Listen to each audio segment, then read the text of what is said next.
Hi, this is Video Game Dust Sleeves, and you're listening to the VGDS podcast with my co-host, Linda, aka the Gamer Girl, Buddy. and my guest gamers, DanCavDragon, How's it going? BonesZ06, Awesome. and RetroMikey78. Cowabunga, everyone. To start off the podcast, we're going to start with Sleeve It or Leave It. The first game is Haunting Ground. Would you sleeve it or leave it, Bones? I don't know anything about it except for what Mr. Dan told us, so I'm gonna have to go with sleeve it. It does look like a really cool cover. I agree with that. Dan, sleeve it or leave it? Yeah, this looks familiar. And then I believe this is the first time I've seen a PS2 sleeve. But yeah, no, of course I'm the one who requested it, so yeah, definitely I want to sleeve this. Linda? Yeah, I would sleeve it. It's a great horror game. Like, it's also very rare, so anything to protect the game, I would definitely do. And Mikey? I'm going to be against everybody. I'm going to say no. I don't really find the need to sleeve the DVD style cases. Okay, the next game is Clay Fighter Sculptor's Cut. Linda, would you sleeve it or leave it? I would sleeve that game just for the fact that it's really valuable. Any clay fighter, I would sleeve. Bones? Yeah. You know I already have it. Dan? Yeah, I've never played this game, but I hear it is really valuable, so I definitely would sleeve something that's really valuable. And Mikey? Yes, and I will be sleeving this because this will probably be my next order that I put in. And the next game is Super Bowling. Yes, I said Super Bowling. Dan, would you sleeve it or leave it?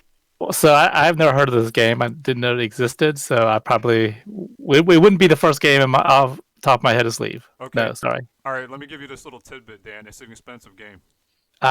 Well, It's over $300. okay. Well, in that case, I'd probably have to sleeve it. Let's go with it. And Bones, would you sleeve it? You know it. I definitely would sleeve it. Mikey? Yes, I will be sleeving that game with the rest of my 64 collection. And Linda? I would sleeve it just for the fact that it's rare, but not if it was not. I would be like no. Okay, and the last game is Rule of Rose. Dan, would you sleeve it? Yeah, again, that's another request on my part. Same as Haunting Ground. It's a kind of a rare, valuable game, which is why I wanted to sleeve it. Mikey? Again, it's a DVD style case, so I'm going to pass because it's still just a case. I can always swap the case out with another one. Bones? There's nothing really on the artwork that really jumps out at me, so I wouldn't be sleeving that one. That one I would leave just the way it is. What if I said I can do that in a 3D sleeve? Would you sleeve it? Maybe down the road. Mikey? But I have so many other things that I would want to leave well before that. Like I said, it's not that it's an ugly cover. It's just there's nothing there that makes me want to just go out of my way to sleeve that one. Actually, I was thinking if you 3D popped it, I would probably sleeve that. Okay, what about the other one, Haunting Ground? If I 3D pop that sleeve, would you Yes. sleeve it? Okay, see now there's a whole different background to these sleeves. Like it's not just sleeve it and that's it. With these particular ones, actually, believe it or not, with these particular ones, these are going to be 3D sleeved, so you will see them eventually. It is Yeah, if you 3D pop these expensive games, it just gives an extra pop to them. exactly. And I feel anything that is in a case, kind of like PlayStation 2, for example, they really don't need a sleeve per se. But if I do something to make that sleeve more interesting, people are probably going to want that sleeve. Yeah, that's basically my thinking behind it. I mean, I don't really think that you need to protect, these cases. They're pretty well protected already. They do make like plastic covers you can put on them, though. But I mean, Chris is the one who actually looked at these and said that they would make good 3D sleeves. So I was like, yeah, let's do it. The only reason I think they do the plastic covering is because the insert is rare too. A lot of people are stealing the inserts now just to sell them on the side. Easy. Yeah, and then you got the counterfeit ones that people put in. So Yeah, that's what they do. Is they take out the actual rare one, put in the counterfeit one, a manual. They sell the disc separate. and Via the case. and they make money off everything.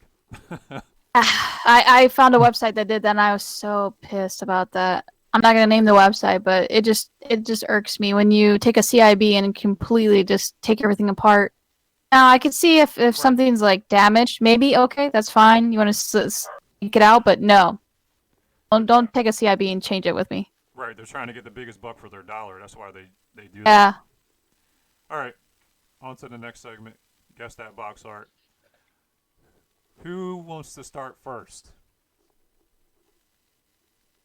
No volunteers?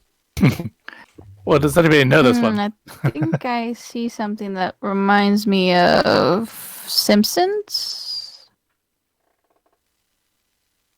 Yeah, that looks like Bart Simpson's head. Yeah. All right, I'll give you the console first. Sega.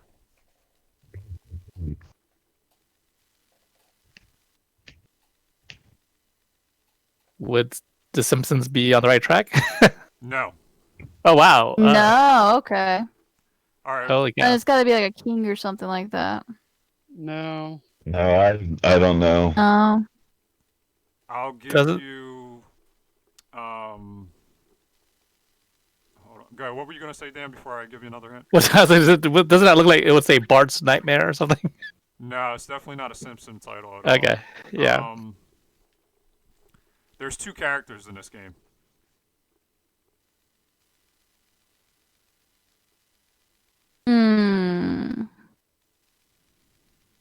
This is I saw this one earlier on here, and I've been puzzled at this one for all day. The only ones that are Genesis that have yellow. Beavis and Butthead. I'm trying to think of You got it. Right? Am I right? MTV or something? Yes, MTV. Beavis and Butthead. Okay, sweet. I was like trying to think of like the characters. Yep, that was it. Nice. Right TV, but there's no V there. So I was like, I don't want to be that guy that says MTV and there's no V even in the equation there. There's an S. Yep, that's MTV's Beavis and Butthead. Wow. Yeah, because they gave the rights to do stuff, so they just pretty much put it on everything they could. Right. All right, on to the next one. That was a goodie. All right, I'll start with Dan. Any guesses?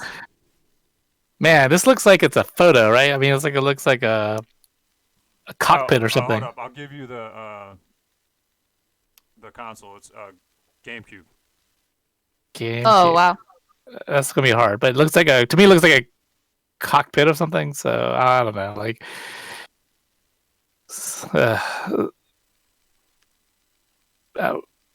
some racing game. That's all I have. It could be a shooter. The Wars.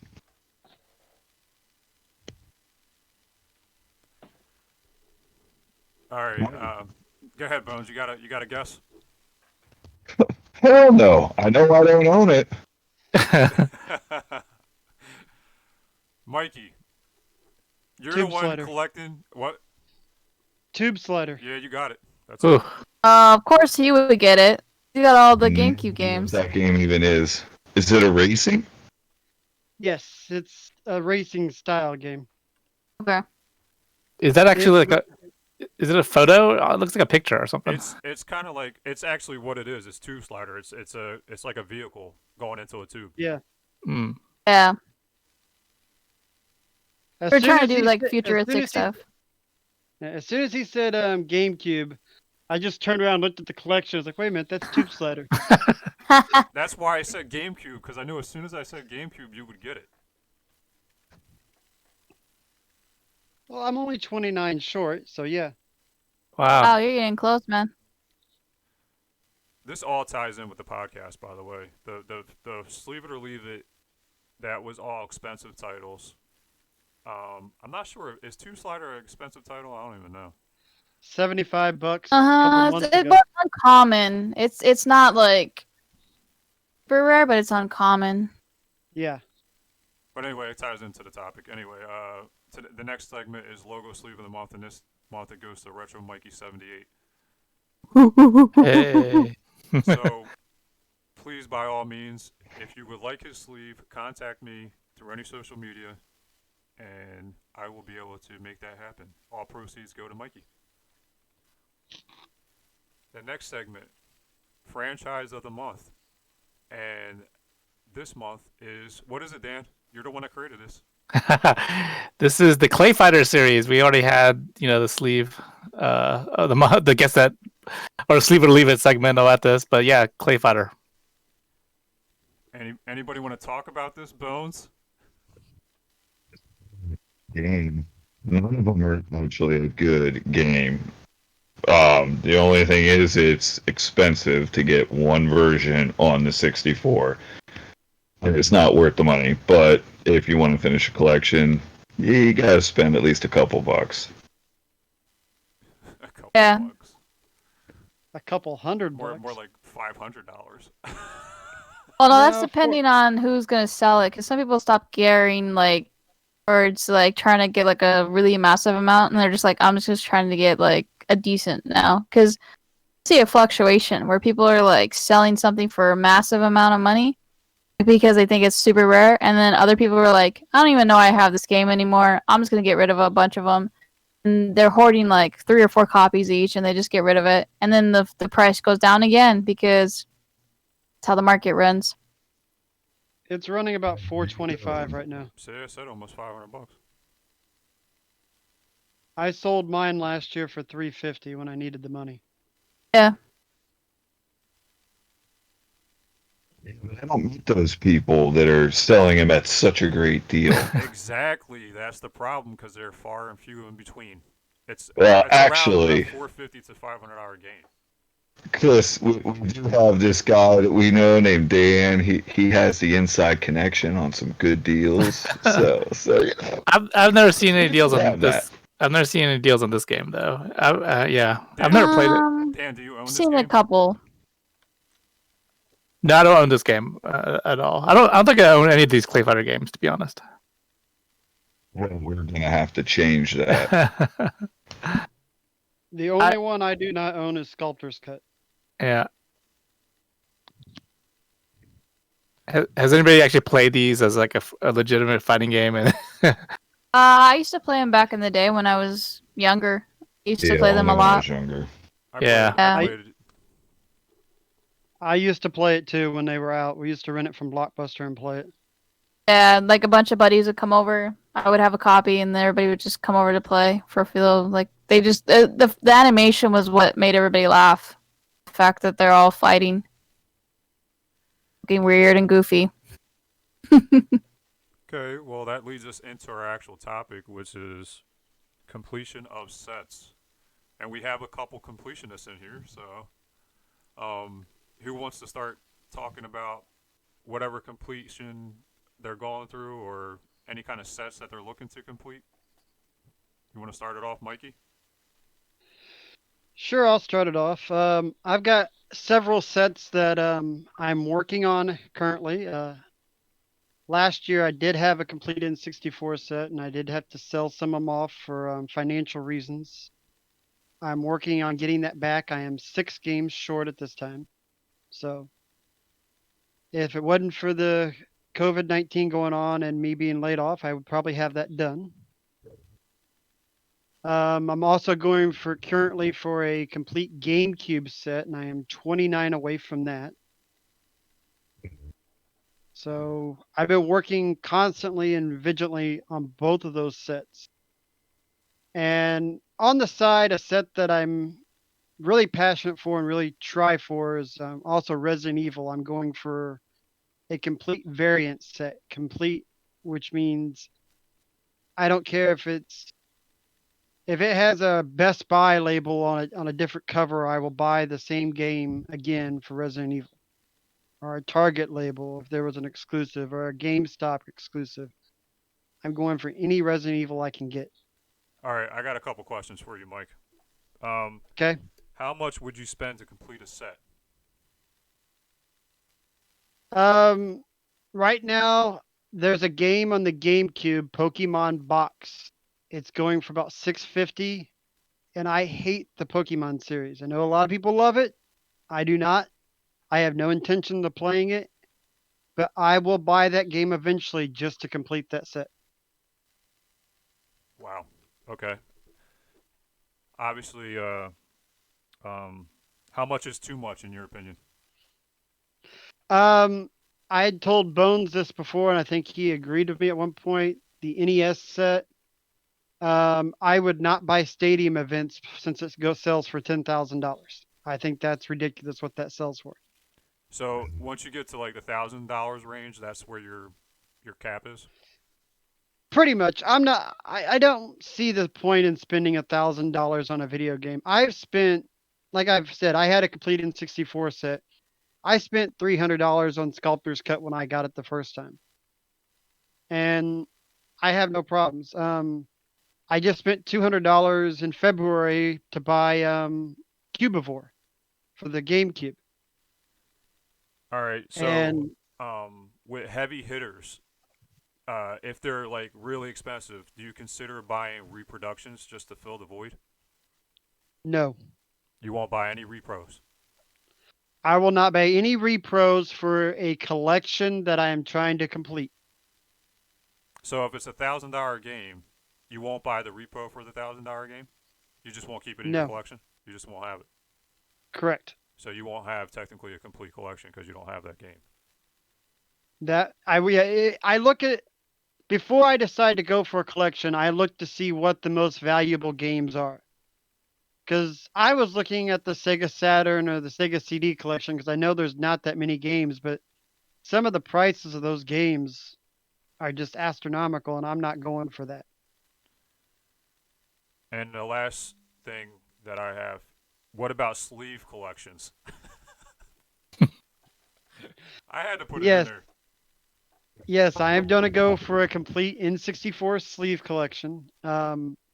I've got probably 40 of them done now. And like I said before, if I wasn't laid off from work right now, I would probably be ordering more as we speak. All right, so basically I'm going to ask the same questions to everybody after they give their little opinion on what they think. So, Mikey, do you have anything else before I go to the next person? I've also been hitting around the idea of doing the PS1 long box collection. I found out that there's 92 of them, and I own 39 of them right now. So I'm about halfway there. I'm figuring maybe I might go for that. Nice. That would be a nice collection to have. All right, Bones, your turn. Second, I thought I was going to be the last one here. Nope. All right. You wanna just go ahead and talk a little bit about what you have? So far, the only collection that is complete in my eyes is my NES collection. Like Mike said, we've talked about it. I think it's just ridiculous that a game could go for $10,000+ called Stadium Events. You can get the exact same game for $5, just a different name. Now, I did for my set. They did years back. They did like a retro remake in a box, like all all sealed up. I managed to find one of them going on auction, and I won it for like $30 because I figured it's sealed. I'm never gonna open it up. It's something to take that place. That is the only, technically, I call it fake game that I have in the collection. But I will not pay $10,000 for that. You could spend that money on so many things that are more worthwhile than a stadium events. I mean, I just don't see the point in it. So my NES collection to me is complete. I have every other licensed North American game, and I have a bunch of the third parties as well. So that was a great collection to finish off. It is a very expensive collection to finish. I did have a lot of them before, not all of them.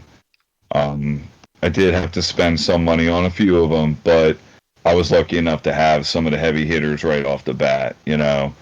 So that system is already done and taken care of. The 64 set, that one I am currently now 18 games away from a full set. I just purchased the NFL Blitz Special Edition one, so I knocked that one off the list. That one I am also, like Mike, doing a full dust sleeve set on. So that one is, Chris, how many am I away? Like 51, 52? Or Total. no, yeah, total. Oh well, they're already made. You just didn't pick them up yet. But yeah, it's about 60, I think. Yes. See, so I'm close to even finishing that off. But that's the next set that I want to take care of. I do want to complete the Sega 32X collection. It's a smaller set. Most of the games aren't terribly priced. The one thing with that set for me, though, is I have this weird niche where I want the box. If the manual wouldn't be there, you know what, I'm fine with that. But I, for some reason, want the box.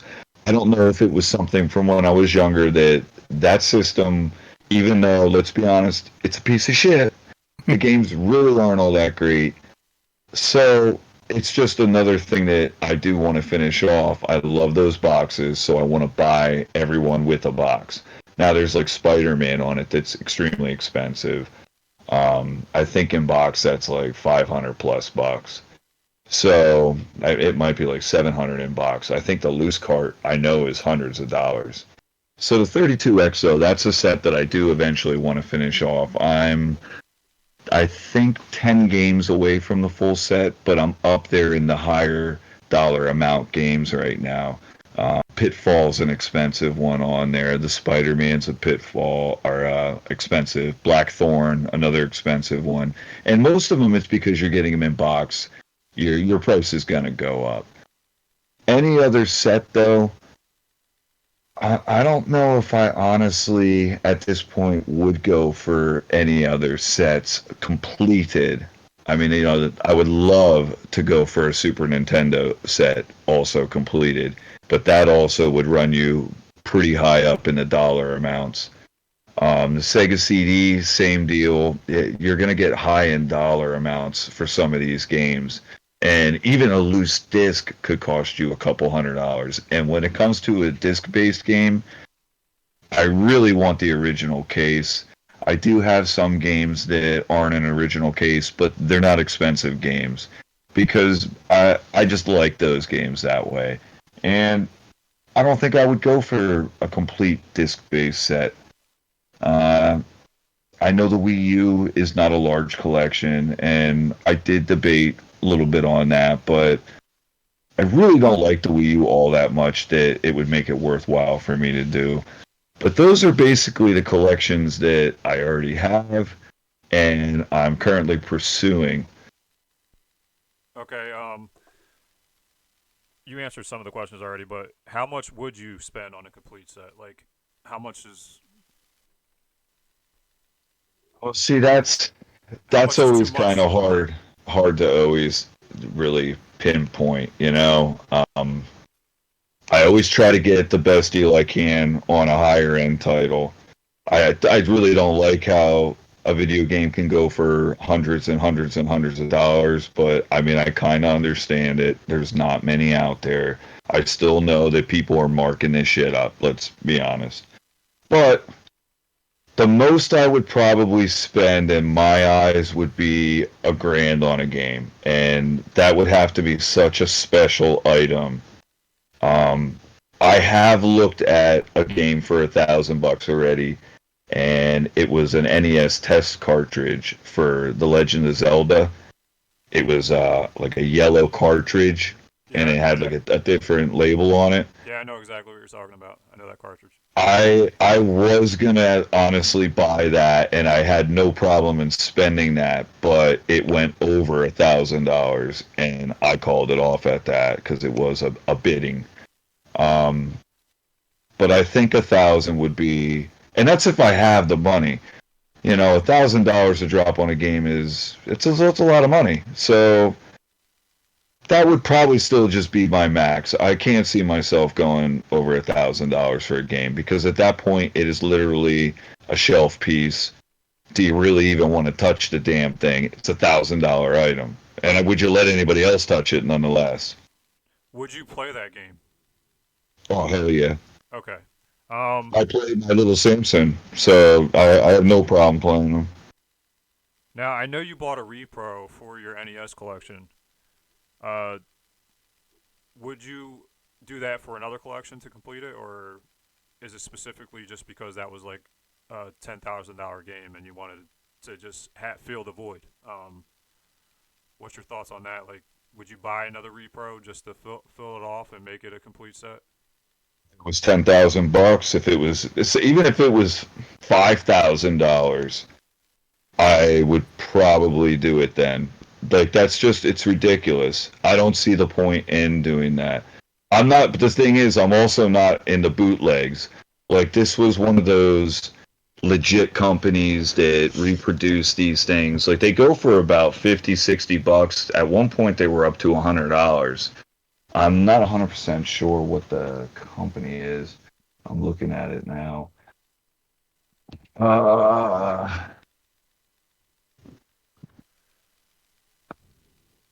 Yeah, it's Time Walk is the one that produced this. Okay. And you also said that you went and got the full N64 sleeve set. Are you looking to get another sleeve set, or is it just the N64s? I think at this point, I am going for the 32X Sega CD full set of sleeves. So that's another thing that I'm pursuing, which, thank you, Chris. I'm sure it's done, and I know it is. So, yes, it is done. That set, yes, I'm doing that. I was going to do the cardboard ones, but I kind of changed my mind on that. I might do a select one or two.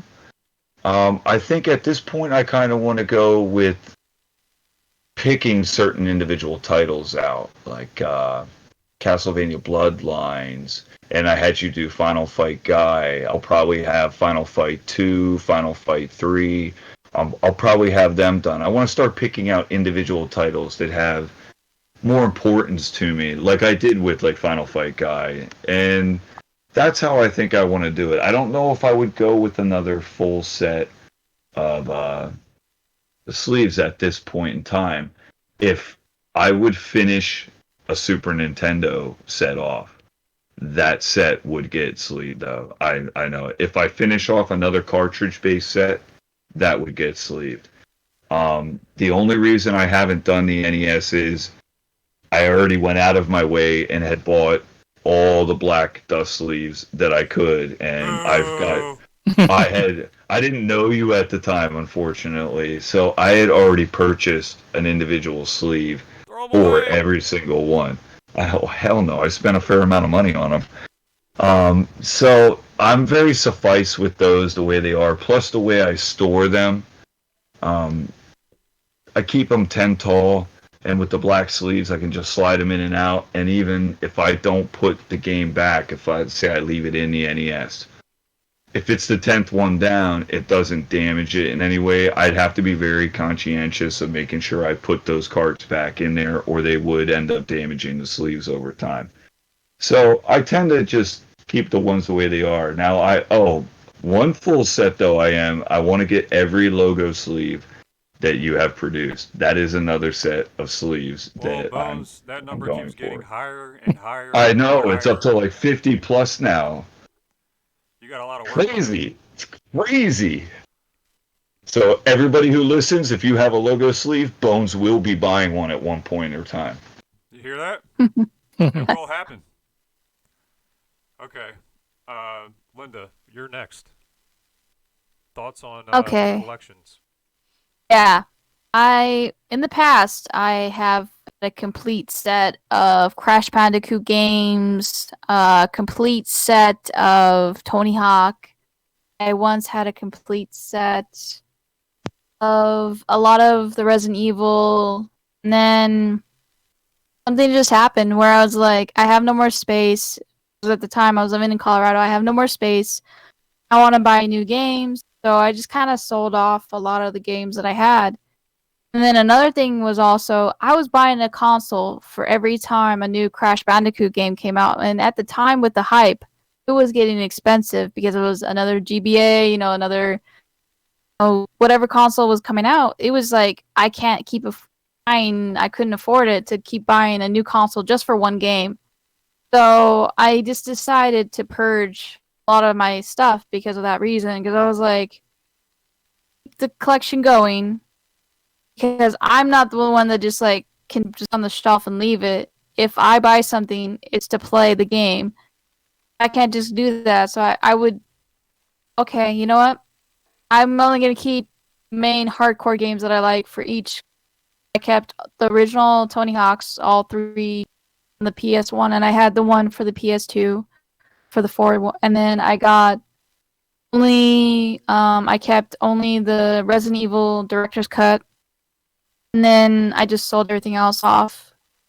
I had a good decent amount. I kept the 3DS cover.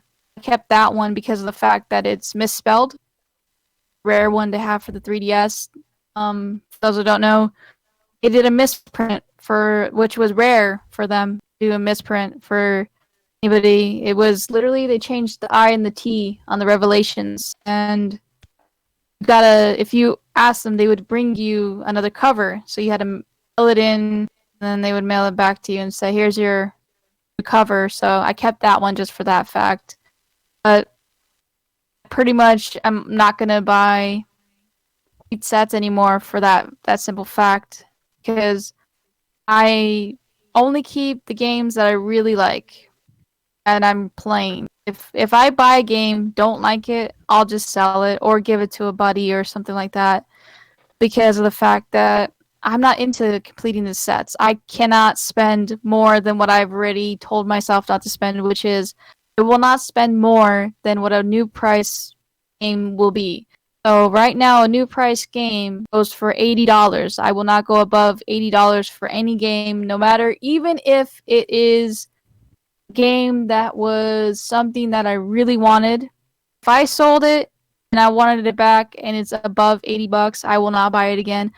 I will just get the ROM and play it on either my PC or my RetroPie and just have the nostalgia that way. And a lot of games are on my RetroPie. I have over 400. That is fine. I have both. I have the physical copies on a lot of the games that I wanted. And I do have a decent amount of some of the games. Like, there's only one, maybe NES game that I might spend if I can find it complete. It's gotta be $80 or under. And that is Carmen Sandiego for the NES. If I were to find a bidding war where it was like $60, $70, that's a lot for me. But because it's got the encyclopedia in the game, buy it. If it goes above 80, I won't buy it. That's the only one that I'm looking for right now currently. A couple people had it, but they wanted too much for it. So me, sleeves wise, I'm like Bones. I only buy the logo sleeves just to have them, and I'll fill them with repro cards.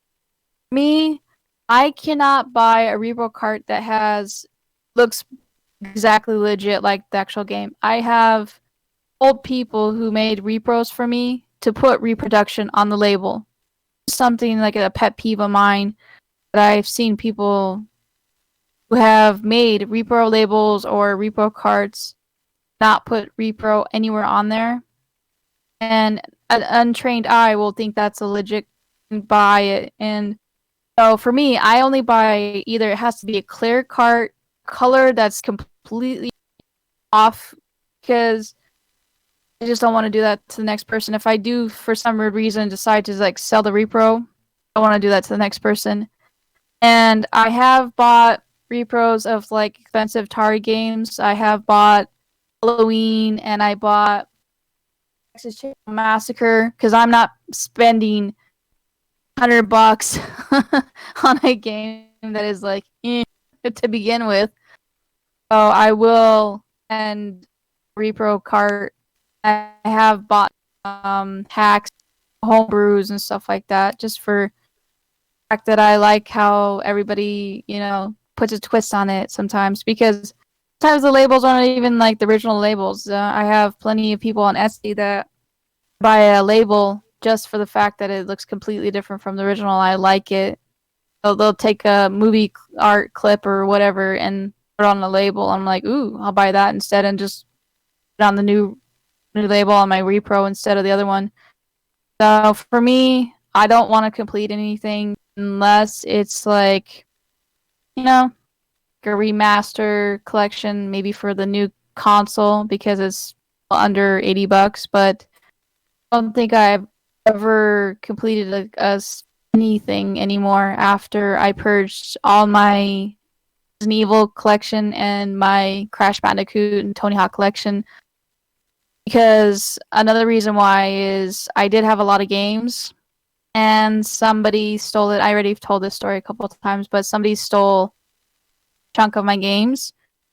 And for that reason, I had to buy back a lot of games that I already had gotten like twice. So I was like, I'm not going to do that anymore. I'll just, whatever I have is whatever I have. I sell it. If I don't have it anymore, it's okay. I've gotten to that point where I'm okay with not having a game. If it comes in my possession randomly, it's meant to be. If it's not, it's not. It's not the end of the world to I will be fine with just having whatever I have right now currently.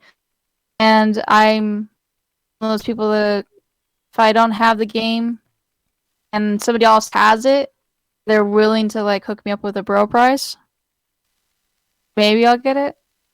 But yeah, no completing of anything. No completing of the sleeves. Just logo sleeves will be the only thing that I complete. That's it. YouTube buddy hype. Yeah, you pretty much answered all the questions, so I don't have anything else for you. So we'll go on to the next person. Dan, Yes. do you have any complete collections, or are you searching to complete a collection? So, actually, I am not much of a completionist, to be honest. I really never felt the need to go out and collect every single version of like a sports game or like Barbie, for example, or Spice Girls and Britney Spears, that type of stuff. But you have Barbie.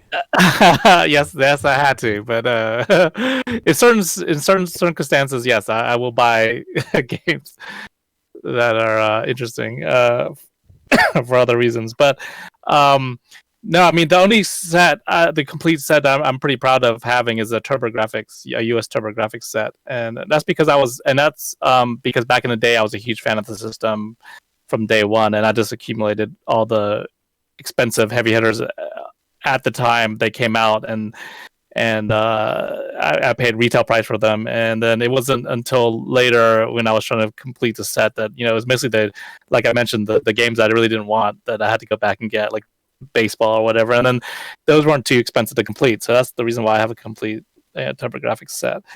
I mean, I'm close to completion on a lot of other systems just because I'm a fan of the system, and over time, and the libraries aren't very big, so I'm actually one game away from completing a Sega Master System set. I just don't have the most expensive one, James Buster Douglas Boxing.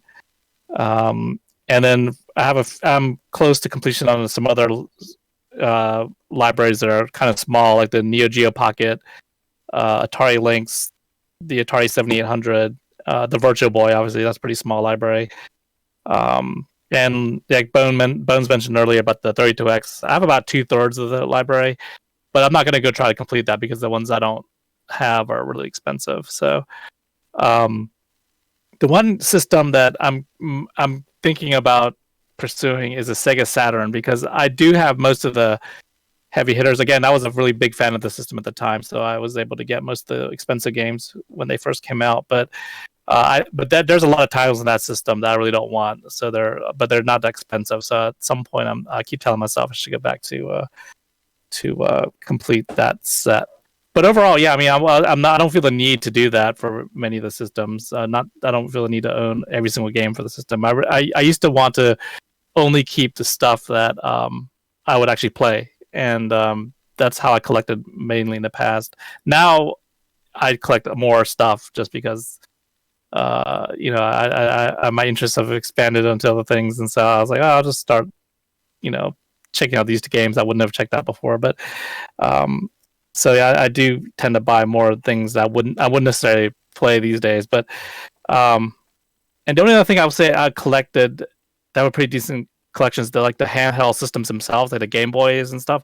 I have a pretty complete set of all the different handhelds. I guess all handheld consoles, ranging from all the Game Boy models and like the Turbo Express, and then the Game Gear, and all the different handheld systems. I've managed to collect most of those over time, just because, again, I was a big fan of them at the time. So yeah, so that's basically what I've been collecting over time. Do you or have you bought any repros to fill in one of your collections?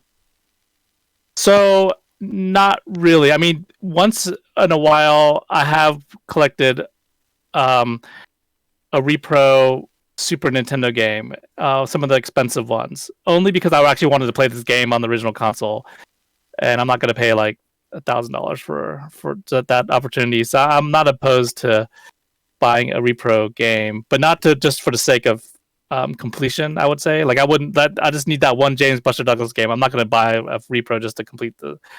Hopefully, one day I'll get an actual copy of that, but. I will say though, I have gone to reproduction boxes for some of because they all go on the shelf for me, and I like to display them complete in box. And some of the boxes I just can't find, or I just can't fathom paying that much money for a cardboard box, So I have resorted to getting, especially on TurboGrafx, which is, the games are rare enough in itself, and to find a box version of that's like impossible. So for some of those, I have used reproduction boxes, but they're clearly labeled reproduction. I would never sell them. I collect to keep it. I'm not trying to make money or flip anything. So I'm not. I would never try to pass that off as a real thing, legit, box or something. So if I ever did, I would definitely warn to people, but for most of the stuff I buy that's a repros, they're clearly marked as reproduction. Okay, how much is too much for one title? Yeah, so I remember this question on the intro podcast, my first time on here, but I had a hard number. It was $300 is my maximum limit. That's about the limit I've spent on a single game, is $300. And if I saw any of the last remaining titles that I'd need for some of these set completions for around that much, I'd probably be willing to pay it. But more than that, yeah, then I'm okay with not having the game. That's a huge difference between you and Bones. The hardest I've spent that I can actually think off the top of my head was for the last game I needed in my NES collection. And I'm pretty picky when it comes to the labels. I mean, I took some sacrifices here or there, on certain things, but I either label upgraded over time. I spent, I think it was just over $400 or something like that for Power Blade 2. And because it was the last one I needed for the collection, I definitely wanted a pristine game for it. So I was willing to pay that little extra just so I had to finish off that set. Like, it's almost like my shelf piece for me, because that was the last one I truly needed to finish off the set. So that's why I spent more. Well, But I don't like spending hundreds of dollars on them. Like, it's ridiculous. Yeah, I think it would be like on the circumstance. Like, it depends on where you're at in your collection, how much you're willing to spend at the time. If you find it out in the wild, there's a lot of variables when it comes to trying to find a game to complete your set. Um, at least that's my thoughts on it. Like, I don't see myself uh, going to eBay and like, oh, yeah, that's the game I need. I'm going to spend that money. Because you never know. There's a chance you might find it out in the wild, and you might get a better deal on it. Having my own personal arcade. So even if it's sports games that I do not necessarily pick up and play, someone else could come over and want to play that game. I had lots of friends that loved the sports games. They weren't my cup of tea, but if they come over and they ever want to play it, guess what? I have it. We can sit down and play it. And my buddy Tommy, every so often, he does do something like that. So it is fun to just have random things. So having a full set, I have everyone there. There's going to be a game. Like if you think about the NES and how many titles, or the GameCube, or PS2, there were so many games that were produced that you probably never played, but one of your friends played, or someone else you meet played this game, and I never heard of that one. And you get to try all these different games out, and I love that aspect of it. Collecting and gaming, they're the same thing, but they're still a little different. Like especially like you guys were saying, if you're a completionist and you'd like to have the full set, that's more of just the collecting side, I would say, than the gaming side of it. Yeah, I kind of agree with you with the playing the games and collecting is definitely different. Like your aspect and my aspect are kind of the same. Like I want people to be able to come to my house and be like, oh, you have pretty much, everything I grew up on. I don't have those games anymore. We can sit here and play them. Of course. It's like a mini blockbuster. You have it at your disposal. You can have people over, play whenever you want to play, have games that they didn't know about in your collection, and also have the games they did know about that you probably didn't play on your shelf because, your backlogs are crazy. I'm sure all your games have been tested and cleaned, but once they get tested and cleaned, doesn't necessarily mean you're going to pick up that game and play it. But that's where other people come in the house and they'd be like, "Oh, you got that game? Let's play it." Of course, why not? Yeah, and visually, I think a game collection visually just looks beautiful. Oh yeah, It's beautiful to look at, especially if it's definitely. kept up and organized and not just totes filled with crap. I mean, it looks nice if you have a game collection set up and organized. Sleeves. That picture's coming when that full set of dust sleeves goes on those 64 cart. Oh, Dan, I actually didn't ask you that. What's that? Do you have any complete sleeve collections? Well, I think there's one on the way, right? In the way of Sega Master System, but thanks to the coronavirus, I haven't been able to actually have it in my hands. Yeah. But yeah, then there's a few other. And so for some of the libraries that I mentioned where I'm close, I'm asking Chris to make the sleeves for the games I don't have. That way, I can like put them on my shelf and like remind myself which ones I still need to look for, because sometimes I forget which games I need And still. Dan, where did you get that idea from?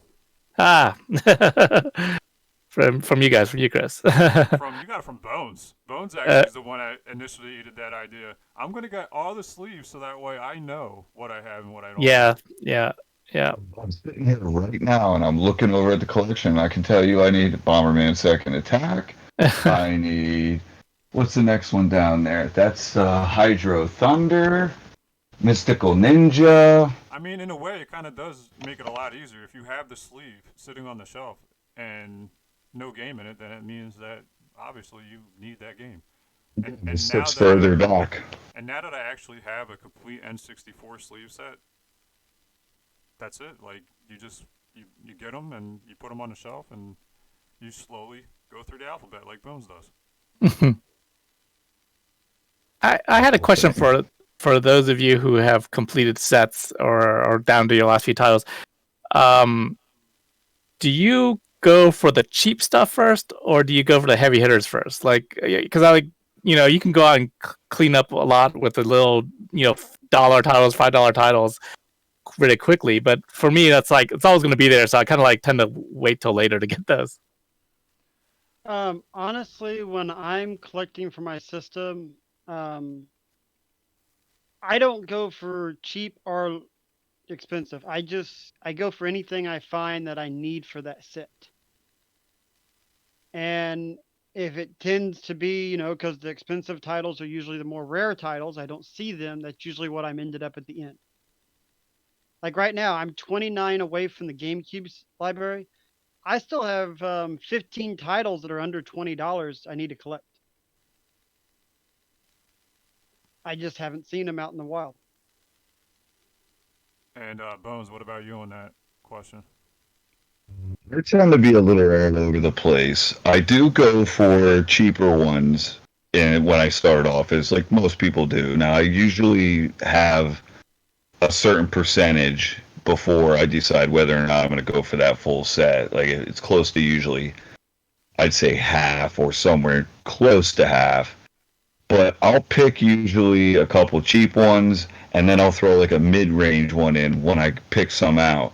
That way, I'm not stuck at the end with tons of expensive titles. Now, I didn't have to worry about that as much with the NES because I had a lot from when I was younger. I never really got rid of anything NES. It's like my pride and joy of my collection. The 64, on the other hand, that one you could, let's be honest, you can buy some of those games so damn cheap. It's ridiculous, especially some of the sports ones. I knocked out a lot of the cheap ones pretty fast on that, and now I'm kind of stuck where every game is $30 or more.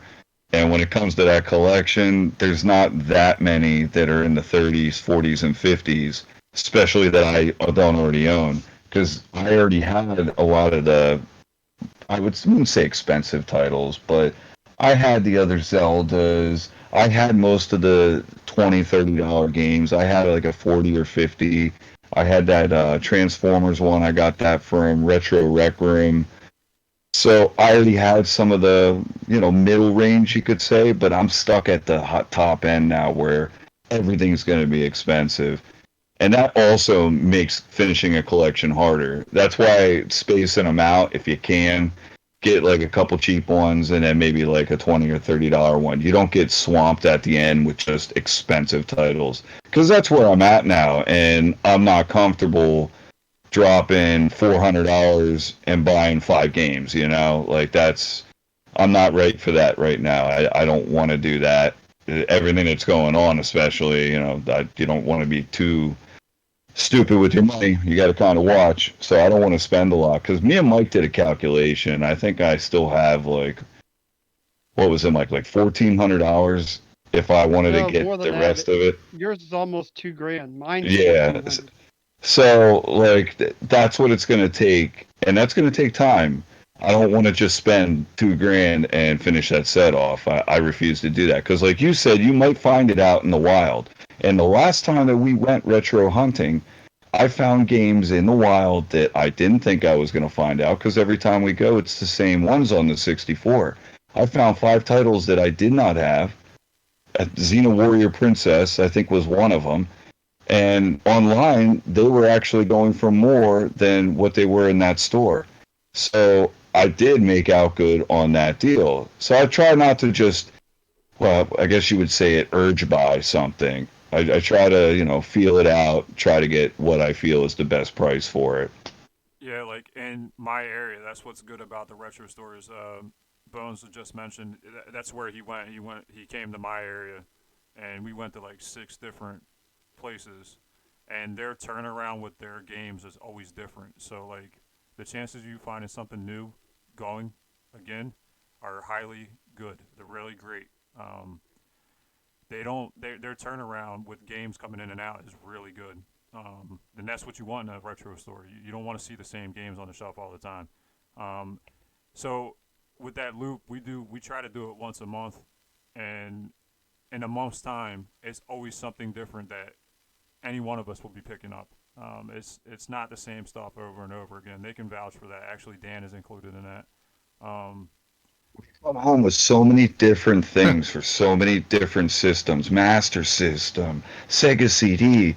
I mean, you come home with all sorts of different things. I mean, it's awesome. Yeah, Chris definitely lives in like a little gold mine pocket of retro stores, which is Bones and I make the trip out there whenever we can, because it's definitely better than where I live. Yeah, One of Unfortunately, mine's these days. expensive. yeah, unfortunately, because of the situation we have right now, those stores are currently closed. I'm hoping that nothing happens because of the issue, and hopefully, uh, the stores will reopen. I'm pretty sure that all of them are selling online right now, so I don't see any of them closing. So hopefully, keeping my fingers crossed that none of those stores close, and we'll be good for when everything gets back to somewhat of a normal life. One of Tell these me days, about I'll it. make it over there to them. Um, any other statements to be said about completing a collection? Questions? Anything?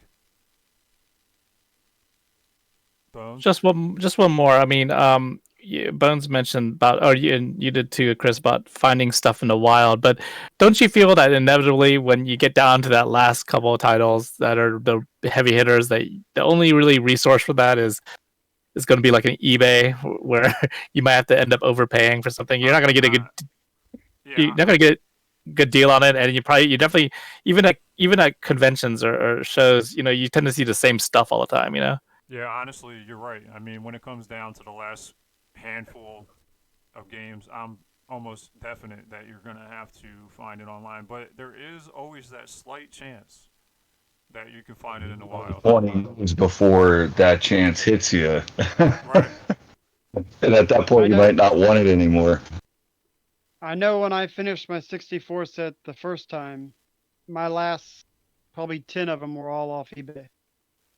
I mean, typically that's how it runs. I would assume. I don't have a complete collection, so I can't really answer that question. But um, I would assume so. That you once you get down to the nitty gritty and you're down to like the last 20 titles, say, uh, eBay and any kind of online source is probably more reliable than trying to find it in the wild.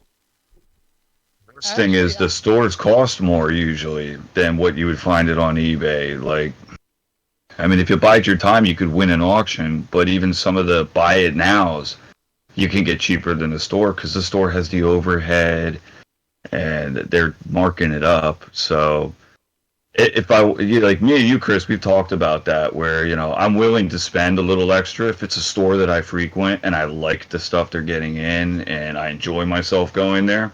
Yeah, like I'm willing to give them that extra money yeah, like because I want them to stay in business. right. All the retro stores in my area. Obviously, I want to support them. I want to see them survive. So the only way they're going to do that is if you pay a little extra for what you're getting. I mean, Yeah.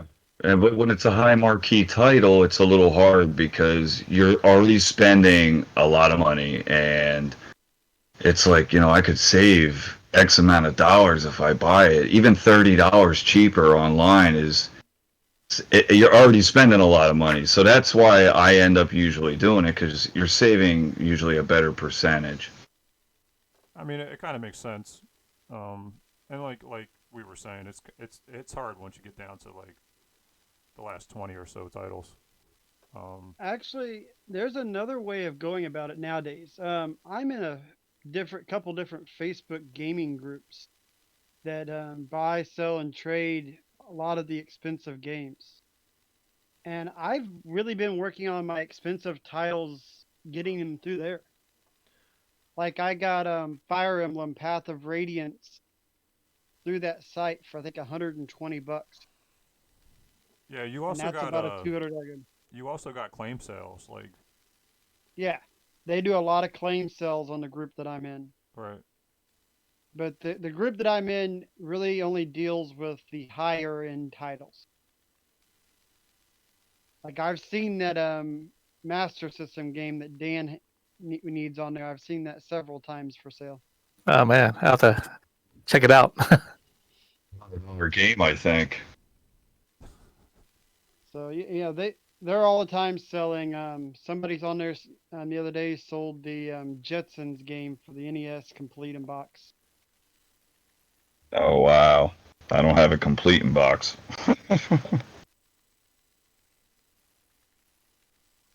Okay. Anybody else have anything to say?